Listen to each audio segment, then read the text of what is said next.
Magandang hapon! Kumusta po? Narito po ulit ang update natin para sa lagay ng ating panahon. Ngayong hapon po ng January 22, 2026. Sa ngayon po ay dalawang RPA ang nasa silangan ngayon ng Visayas, ang dating bagyong Ada na humina na nga po bilang RPA at hindi na po ito banta sa ating bansa. Maging ang RPA sa labas ng Philippine Area of Responsibility ay hindi na rin inaasahan pa na lalapit po dito sa ating kalupaan dahil po yan sa presensya ng hanging amihan na lumalakas na at haharangan nito hanggang sa unti-unti na po na malusaw. At sa ating nga pong wind map forecast ay wala na pong sirkulasyon na namamataan rito hanggang sa matapos ang buwan na ito.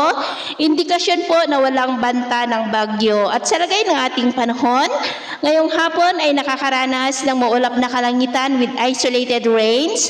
Ang ilang bahagi po ng Cagayan Valley, Cordillera, Calapan, southern part ng Palawan, Caraga, northern Mindanao, Davao Region at ilang bahagi ng Sorsogon. At mamayang gabi, posible pa rin ang cloudy skies with isolated rains sa ilang bahagi ng ating bansa, kaya mag-ingat pa rin tayo sa mga banta po ng mapagbaha at pagguho ng lupa. At sa atin naman pong mga baybayin, iwasan na muna natin ang papalaot sa kanlurang baybayin ng Northern Luzon at Central Luzon, maging sa extreme Northern Luzon seaboard at sa silangang baybayin ng ating bansa dahil ang mga alon ay posible po na aabot hanggang sa 3 to 4.5 meters height.